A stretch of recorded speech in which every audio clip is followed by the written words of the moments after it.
ನಾಪತ್ತೆ ಯಾರು ಬಂದಿದ್ದು ಒಬ್ಬನೇ ಹೋಗೋದು ಕೂಡ ನೀನೊಬ್ಬನೇ ಕೆಲ್ಸ ಆಗೋವರೆಗೂ ಇರ್ತಾನೆ ಕಚ್ಚಡ ಬರ್ತಾನೆ. ನಮಸ್ಕಾರ ಕನ್ನಡಿಗರೇ, ನಾನು ನಿಮ್ಮೆಲ್ಲರ ಯಶು ಕ್ರಿಯೇಷನ್ 17.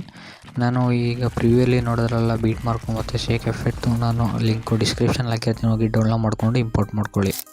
ಗೆಳೆಯರೇ, ನನ್ನ ಯೂಟ್ಯೂಬ್ ಚಾನಲ್ ಯಾರು ಸಬ್ಸ್ಕ್ರೈಬ್ ಆಗ್ತಾನೆ ವೀಡಿಯೋ ನೋಡ್ತಿದ್ದಾರೆ ಕೂಡಲೇ ಸಬ್ಸ್ಕ್ರೈಬ್ ಮಾಡ್ಕೊಂಡು ಪಕ್ಕದಲ್ಲೇ ಬೆಲ್ ಬಟನ್ ಕ್ಲಿಕ್ ಮಾಡಿ ಆಲ್ ಸೆಟ್ ಮಾಡ್ಕೊಳ್ಳಿ. ಹೇಗಪ್ಪ ಅಂದರೆ ನಾನು ಯಾವಾಗಲೂ ಹೊಸ ವೀಡಿಯೋ ಅಪ್ಲೋಡ್ ಮಾಡಿದ್ರು ಕೂಡ ನಿಮಗೆ ನೋಟಿಫಿಕೇಷನ್ಗೆ ತೋರಿಸುತ್ತೆ. ಅದಕ್ಕೋಸ್ಕರ ದಯವಿಟ್ಟು ನನ್ನ ಚಾನಲ್ ಸಬ್ಸ್ಕ್ರೈಬ್ ಮಾಡಿ, ಪಕ್ಕದಲ್ಲಿ ಬೆಲ್ ಬಟನ್ ಕ್ಲಿಕ್ ಮಾಡಿ ಆಲ್